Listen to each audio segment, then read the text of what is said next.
महाभारत में जब अर्जुन के सामने कर्ण की हार हुई तो टूटे रथ के पहिए के पास खड़े होकर, धूल और खून से लथपथ होकर, थकान में टूटकर और आंखों में पीड़ा लेकर उसने भगवान श्री कृष्ण से यह सवाल पूछा कि भगवान, मेरा क्या कसूर था? क्या कसूर था मेरा माधव? यह एक ऐसा सवाल था जो किसी एक व्यक्ति का नहीं, मानो हजारों जन्मों का दर्द लिए खड़ा था।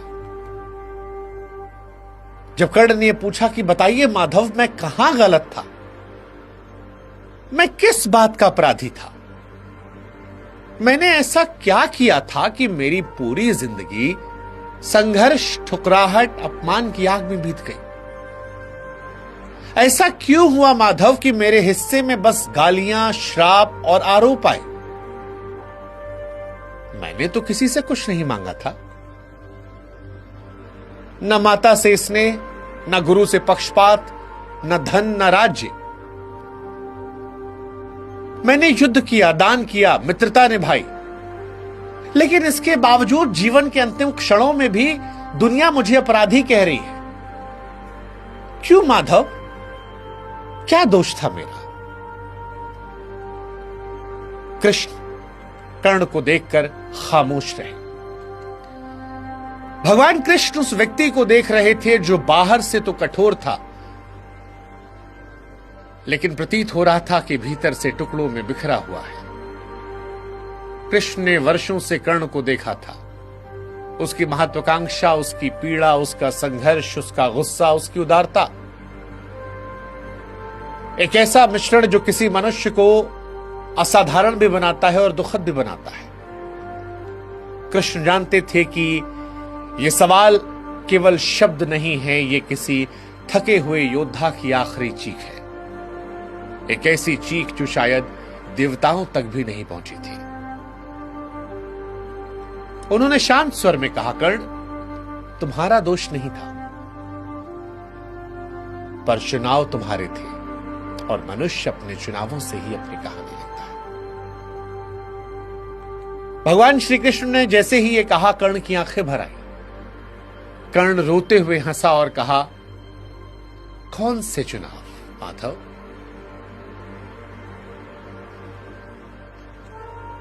इन आंसुओं के साथ जो हंसी थी उसमें व्यंग्य भी था, पीड़ा भी। उसने पूछा, मैंने कौन सा रास्ता चुना था माधव? कब जीवन में मेरे हाथ में कुछ था? मैं जन्मा तो अवैध संतान की तरह। जिस मां की गोद में होना था, उस मां ने समाज के डर से मुझे पानी में बहा दिया। जिसने मुझे पाला वो महान था, लेकिन उसी की जाति मेरा अभिशाप बन गई।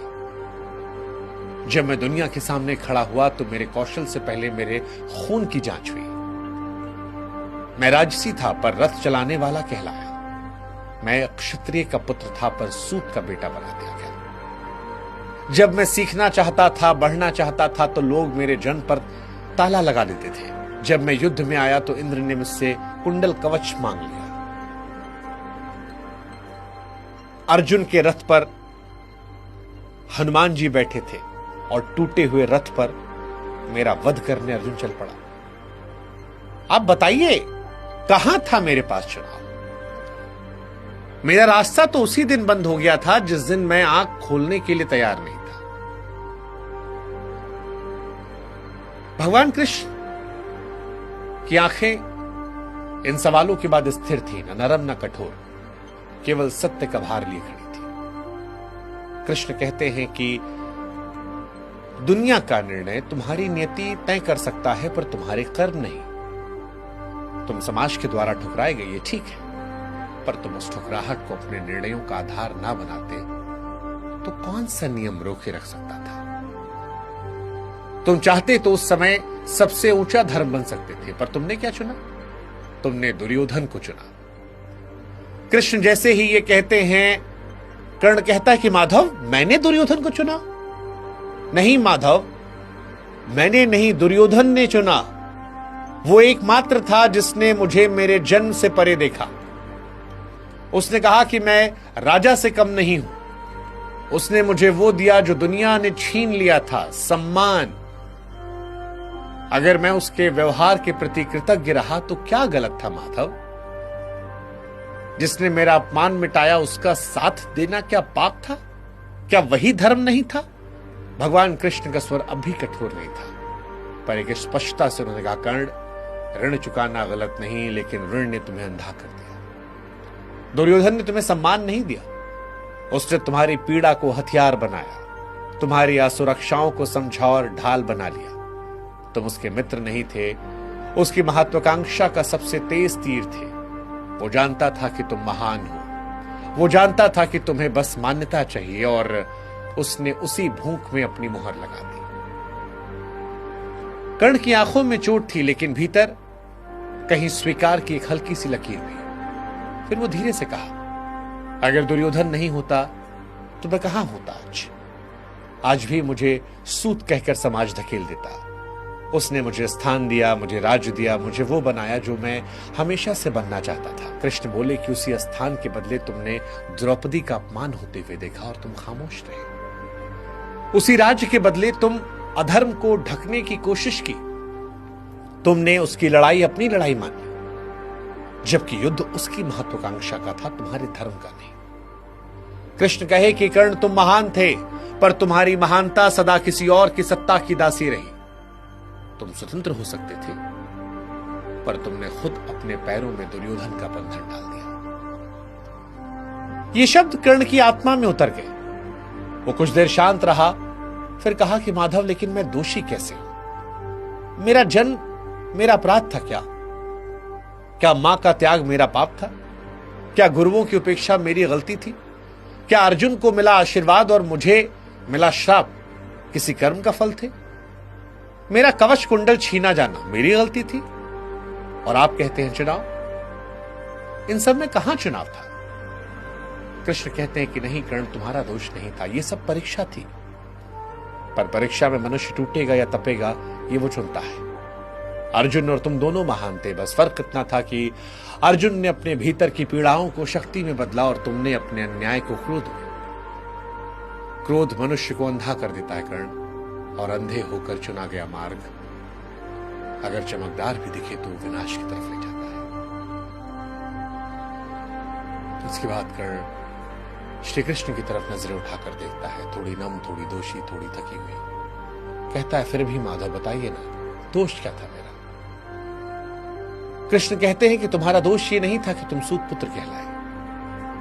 दोष ये था कि तुमने इस उपाधि को अपने स्वाभिमान से बड़ा बना लिया। दोष ये नहीं था कि समाज ने तुम्हें ठुकरा दिया। दोष ये था कि तुमने उस ठुकराहट को अपना धर्म बना लिया। दोष ये नहीं था कि दुर्योधन ने तुम्हें मित्र कहा। दोष ये था कि तुमने मित्रता के नाम पर न्याय को अनदेखा कर दिया। दोष ये नहीं था कर्ण कि तुमसे गलतियां हुई।